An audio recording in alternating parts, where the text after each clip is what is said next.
Hello guys, Assalamu alaikum. I'm Khawar Jamal. I'm here once again with certain relevant information for you people about the reasoning question of all syllabus of geography. And if you people get through all bulleted information with all possible reason question, that will help you to answer any possible question with reasoning in tomorrow's paper, inshallah. So I made 40 questions actually throughout of the syllabus, and within that resource of 40 question, I tried my best to add up the reasoning in the form of bulleted form that will help you to keep things fresh in it. And with one go, you people will be able to go through the whole syllabus. If we started with the very first question, it says that why the North reflect low population density. So here you need to make a link of low population density with that of either the natural or the physical factor, or you people can put even the human factors that actually are becoming reason for that low population density. In this case, if we say that harsh cold weather is in the northern part of Pakistan, that push everyone to stay inside the houses, and it gives a very short leverage for the people to come out with their houses during the spring season, so it becomes a reason. And then the mountainous terrain, hilly area, up and down, no fertile land, no flat land is a hurdle because we people are reluctant to live over there.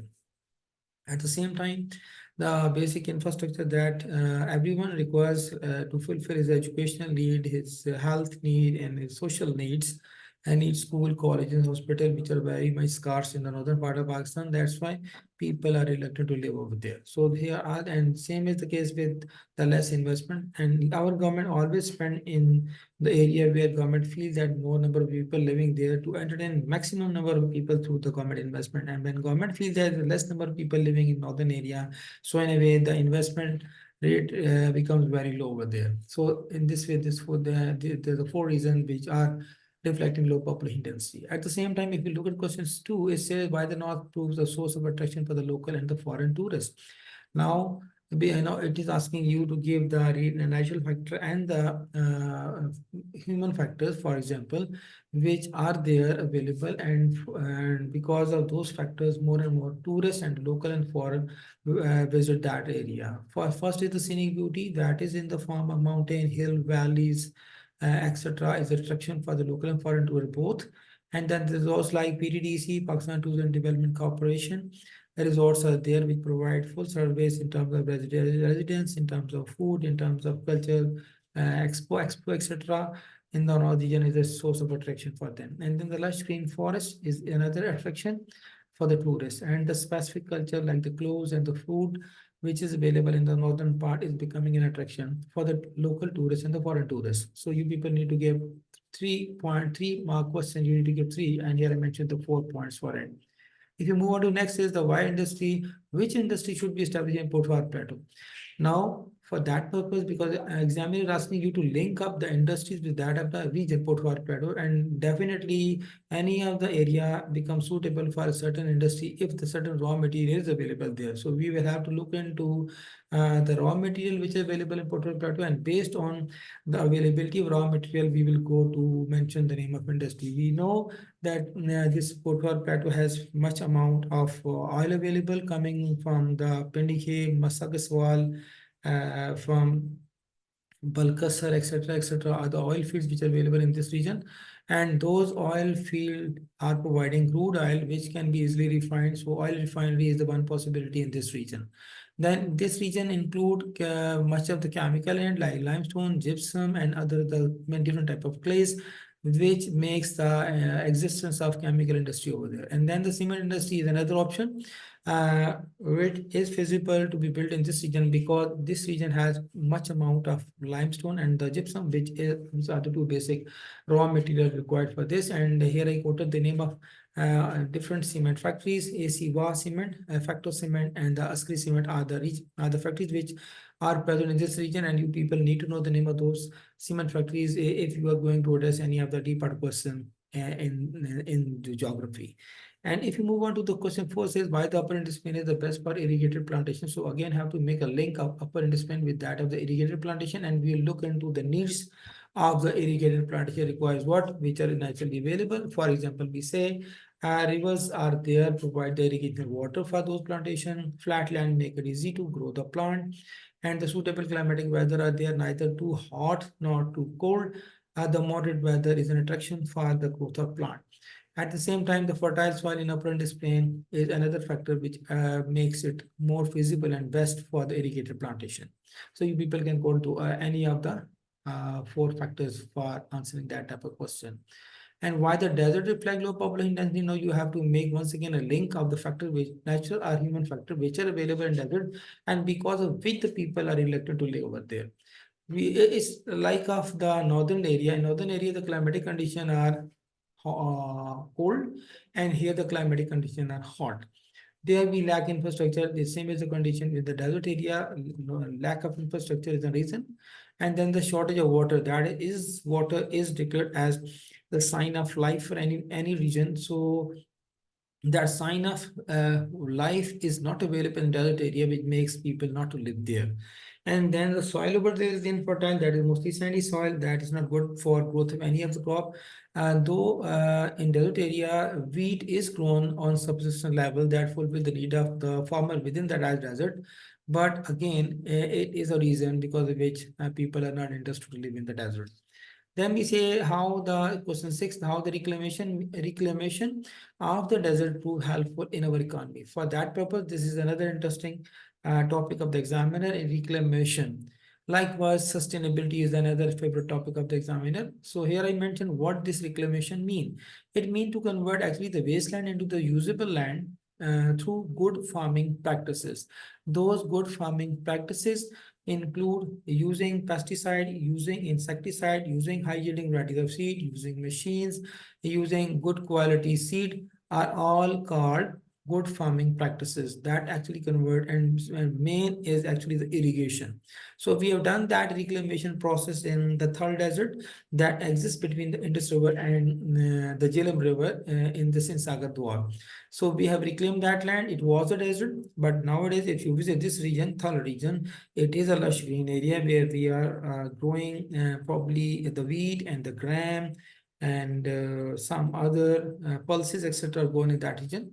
And this is only possible because we have reclaimed the land. And definitely that reclamation is helping you to get what? Maximum agriculture production is coming, which is making us self-sufficient. More tourists are even attracted to those deserts area because of this change from desert area to greenery, and there is no need of importing things. Mean we are saving foreign exchange on what we were spending in the past. Now we are fulfilling our need of food from there through that reclamation, which has actually increased the total arable area in Pakistan. Then we move on to the how the desert can play a vital role in economy. Now, this is actually referring you to mention that what activities are performed in desert area.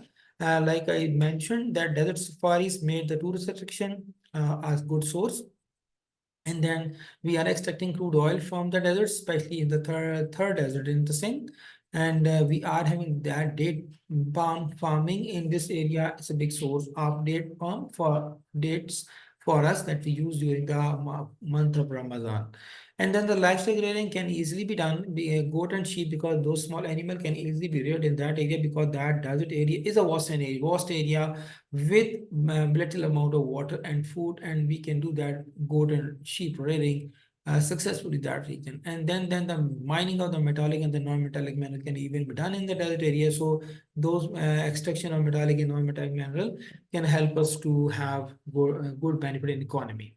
Then says why the Murray always reflect low temperature.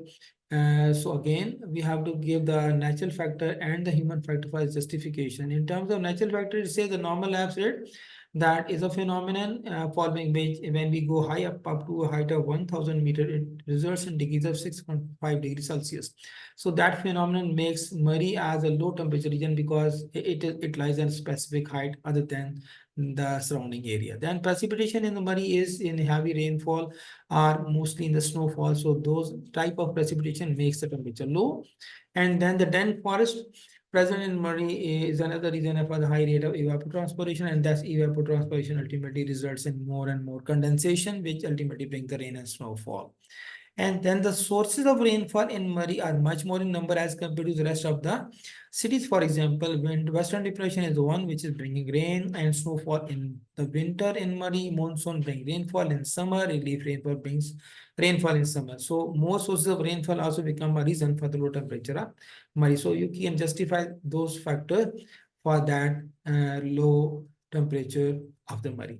Then 9 says, ask about that what remedies are recommended to overcome the environmental issues in Pakistan. We have to cater the air pollution, the land pollution, the water pollution, catering all those. We say, first of all, more afforestation and the reforestation should be done in Pakistan to bring much and more greenery in the region. Then we should declare national parks like a national park we have in Rawalpindi, we have Banigala National Park in Islamabad, we have Kohistan National Park in near the northern area, and we have Gilgit-Baltistan, Chitral National Park even in the north of Pakistan. And those national parks are the reserved region where we never let anyone to do any construction or to cut any tree. So in this way, we are keeping the tree intact, the forest intact, resulting in safety of our environment. Then we permit no one to use heavy machinery in the forest, because heavy machinery when enter the forest, it even damages the mediocre plant, even a small plant in sapling. So this is not permitted for the safety of environment. And we should use public transport instead of private transport. If you quote an example, for example, if 100 people are moving to the Murray, those are tourists, and if each one of which is using one car, so if 100 vehicles will be entering in Murray, causing smoke emission from 100 car. But if we replace all those 100 cars with 4 buses and adjust 25 tourists in each bus, so that will result in emission of smoke from only 4 vehicles. So resulting in decreased amount of emission from the public transport instead of private transport will automatically help us to reduce and overcome the environmental issues. If you look at the describing the role of the BT, billion tree, and the million tree economy in the economy of Pakistan, that were two tree plantation campaign which were completed. Million tree was perfectly completed, and the billion tree was in a phase when the government was changed through democratic norm. But anyway, those military tsunami are how those are working as a barrier and never let the water to flow speedily on the surface to cause speedy surface runoff. Then adding the scenic beauty for the tourism is another attraction for coming to it, and no need of importing timber from the abroad. Those trees will be giving the timber, the useful wood we need, and automatically will become good for the economy.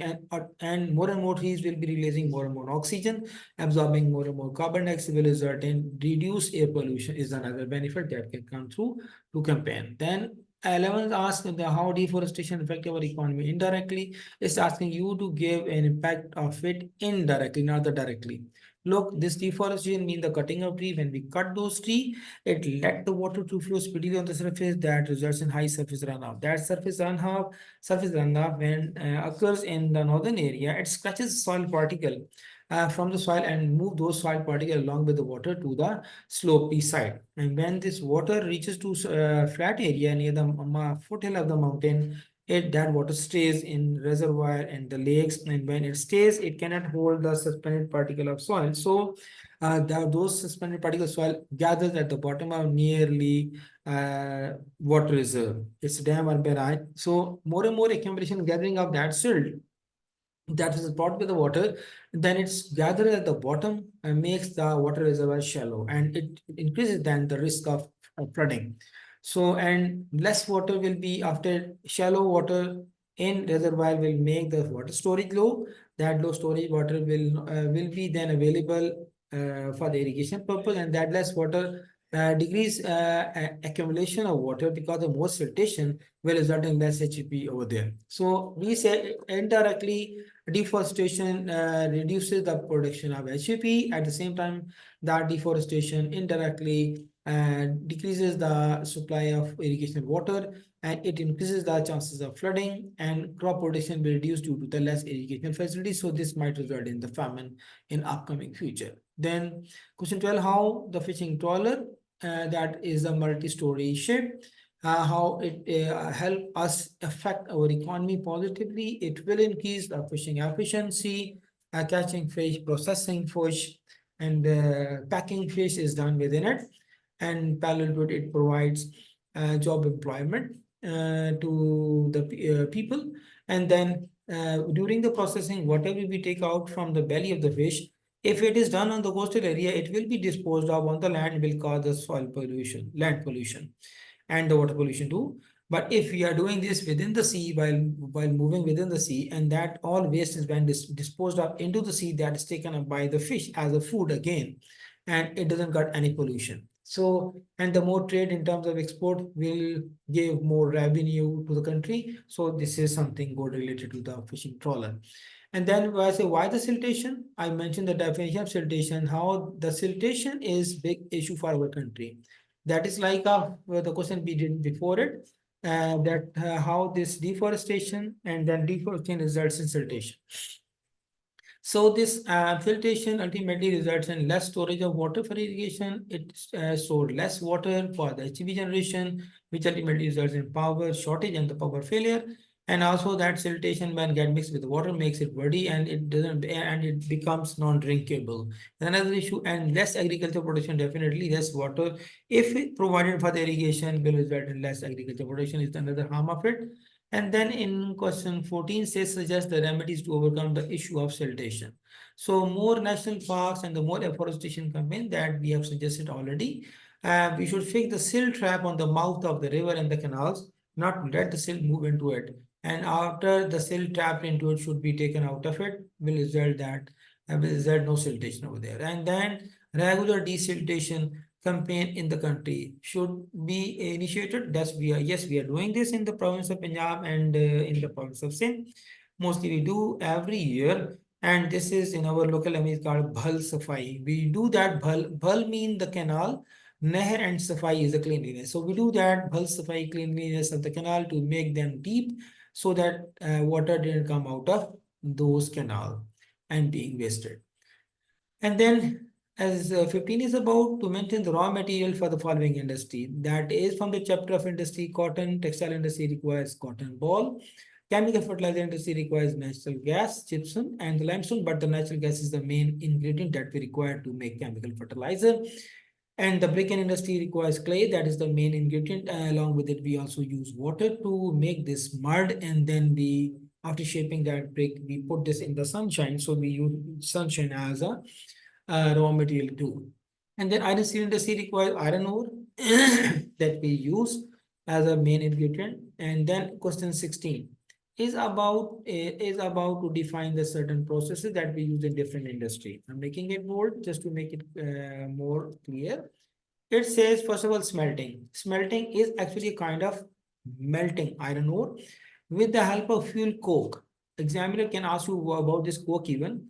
Coke is a fuel that we extract from crude oil. We even extract this from good quality coal. That is a gray color powdered fuel with a very high heating capacity. So in case we are melting iron ore with any of the fuel other than the coke, for example, if we use natural gas, if we use crude oil, if we use coal for melting purpose of iron ore, so that process is called melting. But if we use the coke as fuel in melting of iron ore, that process is called smelting, and we use that smelting term in iron steel industry. Then ingots is something when we get this melted iron ore in the factory, either we use coke or any of the fuel, that molten iron, when it is poured in certain shape and is cooled with the help of water, that the initial state of the cooled iron is an irregular shape. And after being cooled, so that irregular shape of iron after being cooled is called ingot. And the seam is another term. We particularly use this for the thick layer of actually non-metallic mineral, and we mostly use this in context of coal. So the thick layer of coal, the thick layer of limestone, the thick layer of gypsum, etc., underneath the surface is called the seam. And then it's about the mining. Question 17. why open cast mining should be preferred with added mining. Those are two types of mining. In open cast mining is the one where the mineral resource lies near the earth's surface. We simply remove the upper layer of impurities out of it and take out this mineral easily, manually or mechanically. This is the open cast mining. But in the added mining, if we find a mineral underneath the slope, underneath within a mountain, but quite easily accessible from the side of the hill, that's why we dig a horizontal tunnel. In this horizontal tunnel, we access up to the mineral and take this out, and this is called added mining.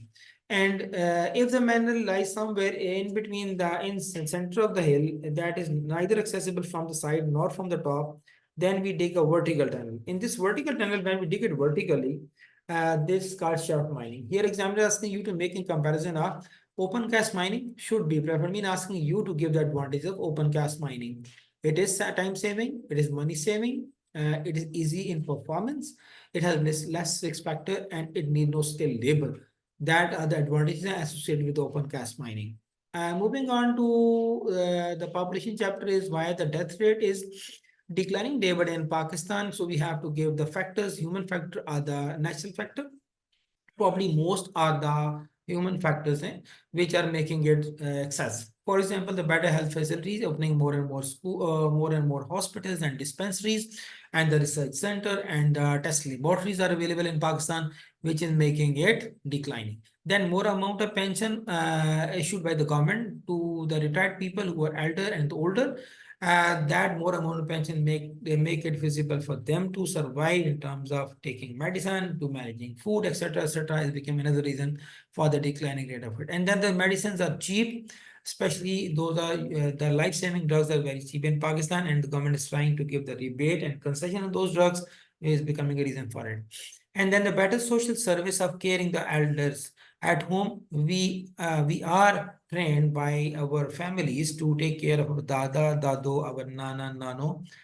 So that loving attitude, this caring attitude toward the elders at home is becoming a reason which led them to survive with long life. And at the same time is asking you question number 19 is which steps should be taken to reduce the brain drain in Pakistan? Let me first clear what is brain drain. Brain drain is actually the movement of trained, educated, sensible people coming from their native country, mean they're the birth country. If I'm Pakistani national, I completed all my education in Pakistan, and because of the certain factor, if I'm getting out of Pakistan, I'm planning to go out of Pakistan, those with certain reason. So this my departure from this country for due to some push factor is called the brain drain. And which steps should be taken to reduce it? First of all, people are getting out of this Pakistan because of the low wage rate. And because they get high opportunities, good opportunities, and the more wage rate abroad, that's why they get out of it. And people are moving out of this Pakistan by having good educational facilities. And yes, we are having less education institute in Pakistan, and even the quality of education is not as good as in the Western world. So people are moving out of it. So we should try to improve all the education quality with the more number education student in Pakistan will keep the magnetic in this Pakistan. And then people are also leaving this because of the terrorism, because of the poor social security services in Pakistan. So we need to try to make it improve one so that people stay back. And then the political stability should be maintained. This is another factor. Political situation, political stability, accepting the people demand, accepting the people point of view, accepting the people vote, accepting the people mandate, and had letting the people to serve to whom the votes were casted. This is something which is another main factor. And yes, it happened even in the past in Pakistan, not last time in the selection, but it happened many times in our 70s plus history in Pakistan. So we should make that stability sustained in Pakistan that will let the people stay inside. And then this type of question can be asked to you, where a picture will be shown to you and will be asked to identify that industry. For example, this is one picture where I'm asking you to write the name of industry, which is cotton textile industry. Examiner might show you this picture. It's a cultural attraction, and it's Badshai Mask of Lahore, cultural attraction for us in Lahore. And this is another picture where you can see the water, big reserve, but it's a flat area. You don't see any hilly area in the background. That's why it is a barrage. Then it's a type of forest, which is shown to you in it. And here you can see this is uh, evergreen forest, but there is a main difference between the alpine forest. I mentioned this alpine forest because you can see that here the branches of trees are slanting up, Every branch is slanting up just to get the maximum light. And if the same side of tree is shown to you, and if you see the branches are slanting down, if the tree is evergreen, it is same for alpine and conifer. But the main difference between conifer and alpine is actually the angle of branches. If the branches are sloping down, this is conifer, and if the branches are slanting up, it is alpine. And then examiner can show you that livestock resource. This is a buffalo, and this is a crop once again, a green crop with that straw. And you can see those straws are sloping down, it's moving down. And if you see green crop, the brown crop with the straws moving up, upward होंगे तो वो wheat है, और अगर downward हो तो वो rice है जी. This is showing you a population pyramid, a tool that we use to see the composition of population in certain area. And this is showing you another problem that is related to population. And it is actually showing you the brains having their boxes with the subsidy they are taking out, and they're going out of Pakistan. This is actually showing you the brain drain. Then 21 question is about from agriculture, that is asking you that why the wheat is a Rabi crop. I'm writing the name of different Rabi crop that you people need to know which Rabi crop are growing in Pakistan. One example is wheat, second is maize, third is barley. If we relate with the natural needs of wheat, will become more justified. We say because it is sown in winter season and harvested in early winter, that's why it is Rabi. And then we know that wheat is a crop that requires low temperature in the time of sowing season, and temperature at sowing time, November, December is always low. This is a Rabi. And once again, at the time of harvest, it requires very high temperature. So temperature gets very high in the early summer. So this is a Rabi crop. And then Kharif crop, I mentioned the example of Kharif crop because the examiner can ask you to name Kharif crops. So cotton and the rice and the sugarcane are the crops. We should prefer our Rabi crop. So we have to give the advantage of Kharif crop. Now, overall, those crops are more valuable in cost. Those are the major exports of Pakistan, and those also provide raw material to our cotton and textile industry in Pakistan. This is another importance of it, and it's a big source of foreign exchange because we are exporting cotton and the rice especially to get the foreign exchange. So we are giving the advantage of Kharif crop. Then say why the Rabi crop should be preferred. So examiner can ask this question in reverse even. So we have to give the advantage of the Rabi crop, more demand for the food as it's a staple crop. The staple crop is the crop that is mostly used by everyone in the country, and this is something everyone takes roti or take this wheat in the form of shawarma, burger, pizza. That's a staple crop. Then it fulfills the basic need food of Pakistan, and it is comparatively short duration crop as compared to Kharif. That is the three reasons which you need to quote.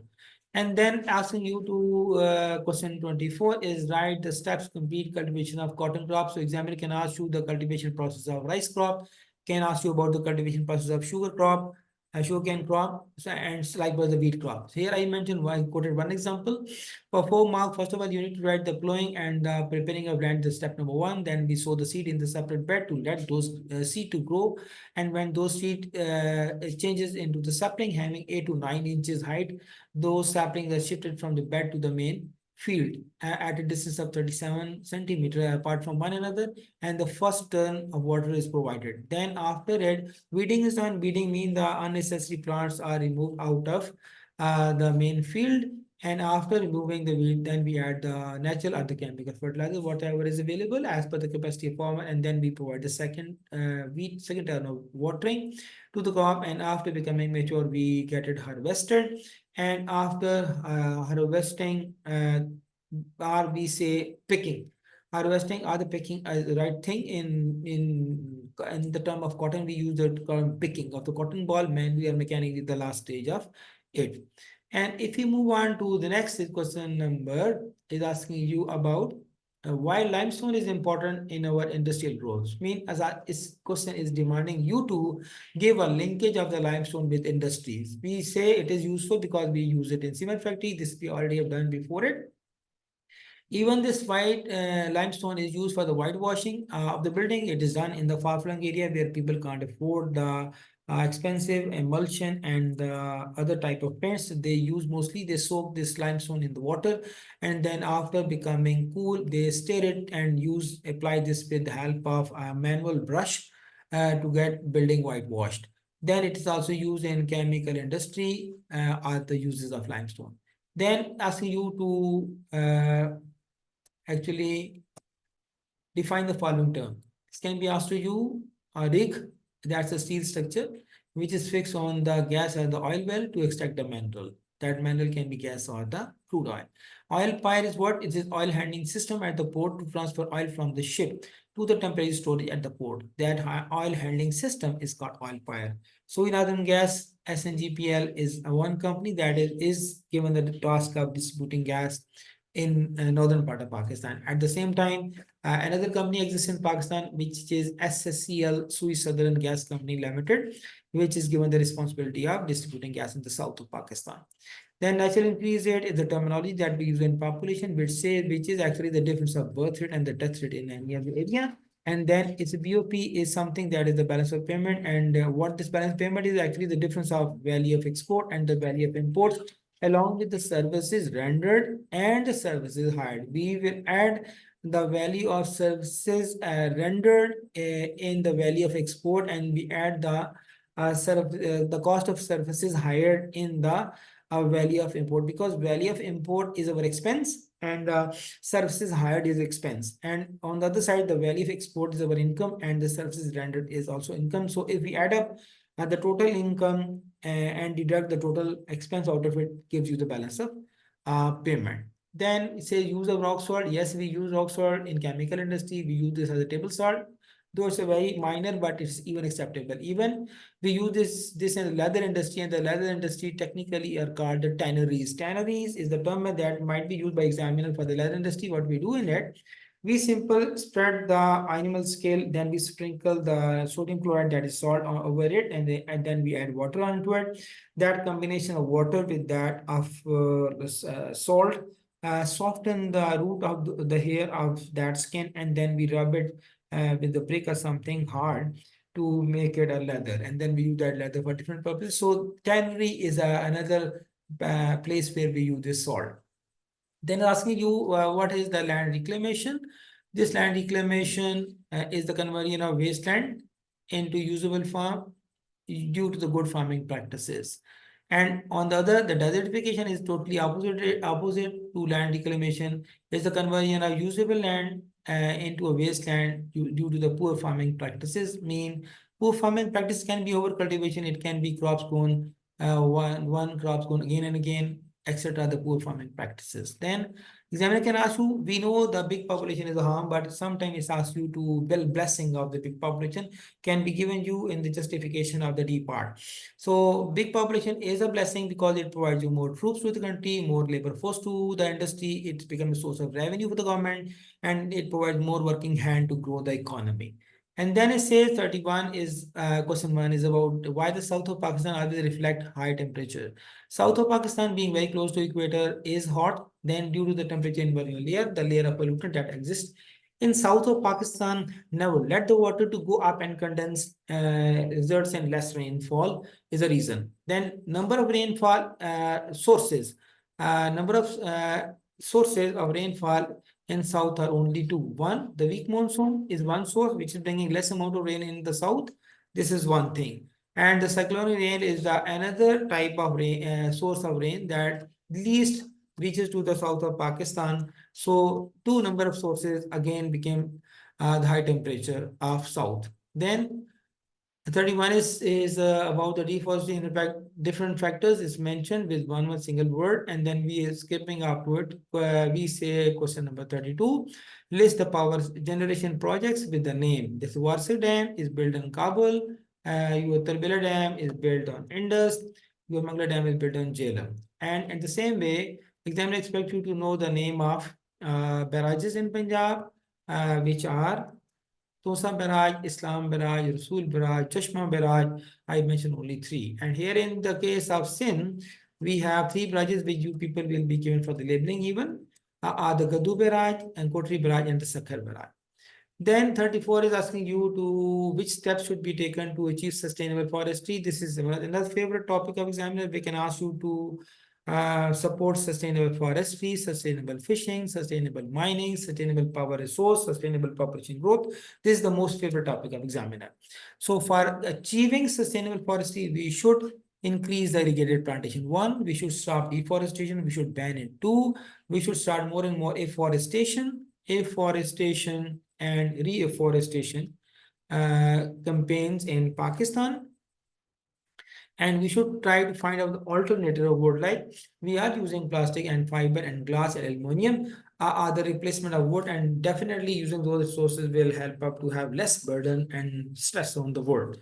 And on the 35 question is asking you to give the importance to why the renewable resources. I mentioned the example of it. The solar, the tidal, the HEP, geothermal, and wind energy are the example of renewable resources. Should be preferred over the non-renewable resources. The resources which I mentioned can be used again and again. They are cheap in cost, they are environment friendly, no harm to the environment, and more accessible in Pakistan and present in bulk amount. Is the advantages which are associated with the renewable sources. On the other, examiner can even ask you to support why non-renewable resources should be preferred over the renewable sources. This can be the question. So in a way, you need to have the arguments to support your point of view. The renewables and the non-renewable sources are the one which are mostly used. I'm adding up their name is the crude oil,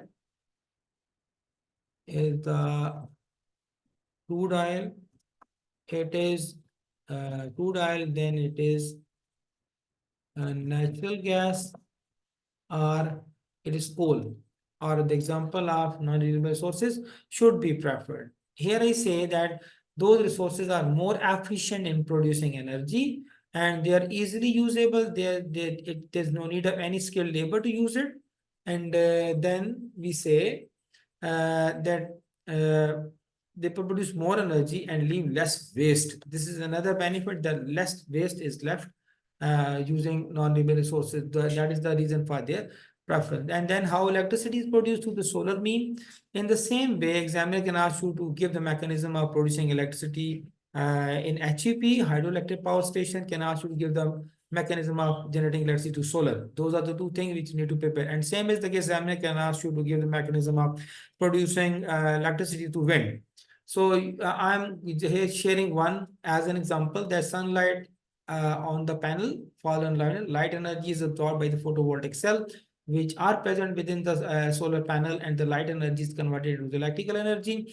That electrical energy then moves to the storage, where to the converter, which changes that energy produced to the photovoltaic cell is in the format of DC current, direct current, but we need the alternative current in our houses. So the converter changes that DC current into the AC current, and then we use that energy in our appliances wherever it is required. So you need to write this all in the paragraphic form, though I mentioned this in the bulleted form to make it short. Then 38 is about the difference between the transhumance and the settled farming. Why need to make a difference? Transhumance is something that is done in northern area, while settled farming is done in the plain area. Transhumance is a weather-based activity, and the settled farming is not weather-based activity.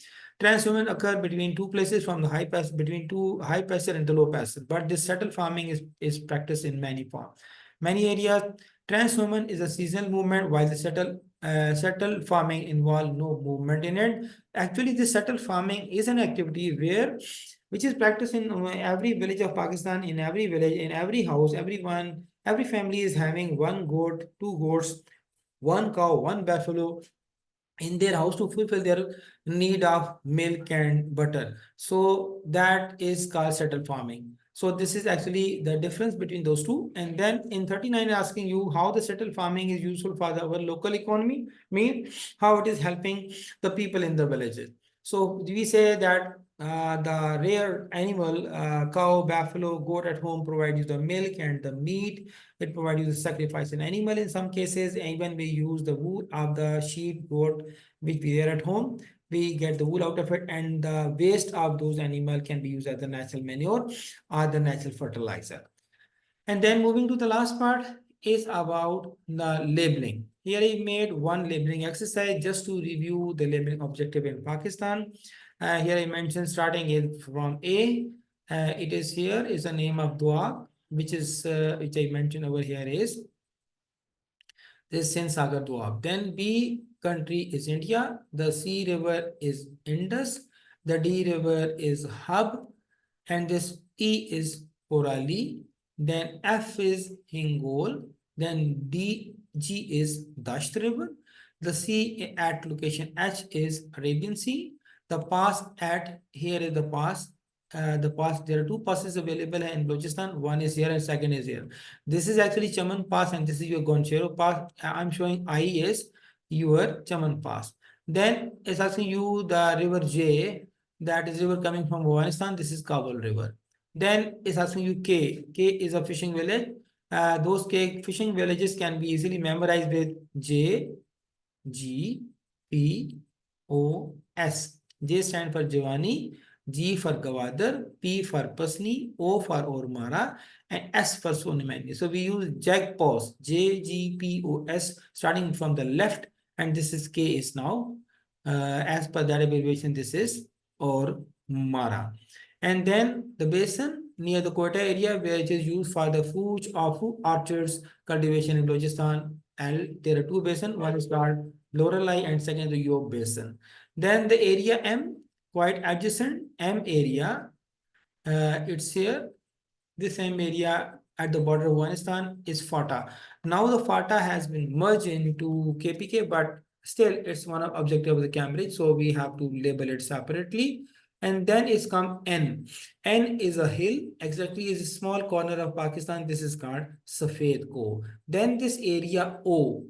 Area O can be FANA, Federally Administrative Northern Area. It can even guard the Gilgit-Baltistan. In some area, it is called GB also. Simply we call it northern area. So you people can write all anything out of it. Then delta P, this delta P is here, that's made by Indus, so it is your Indus delta. And then this latitude Q, look, in your syllabus, 3 latitudes are included. One latitude passing to the south of Pakistan is 24° north. The one which is passing to center of Pakistan is 30°, and the one passing to the north of Pakistan is 36°. Same with the longitude. This from the leftmost side of Pakistan, which is noted now R, it is 64° east. One passes to the center of Pakistan is the 70° east, and the one on the right side of Pakistan is here. So you people will be given 1 out of any 3 latitude or any 3 longitude. So this is 30° north latitude and 64° east longitude. And then S is the range. S is here. This S exists at the border of this Sindh province and the Balochistan. At the border of Sindh and Balochistan, the mountain range is called Ketar range.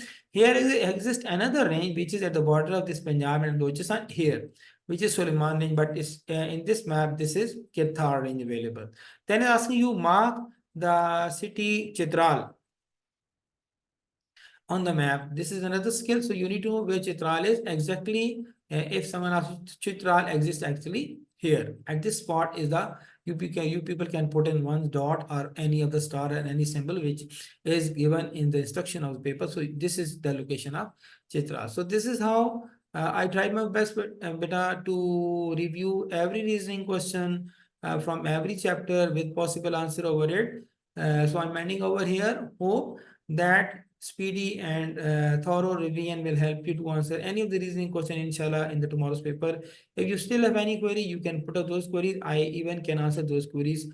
Because you people have paper in the second phase of the day tomorrow, inshallah. That is the second phase in afternoon. So if you people have any query about geography syllabus, you people can put up those in the form of question, and I will try my best to answer your queries, inshallah. I will take another session tomorrow at 8:30. We'll try to answer those queries. Hope this will help you to show good progression in paper. This is my humble request. Please go through it. My another request is to go to subscribe my channel if you haven't done this. Like it, and please subscribe it and share that link with your family members so that most of the learner can have benefit from that channel. This is my humble request. Thank you very much. Allah Hafiz.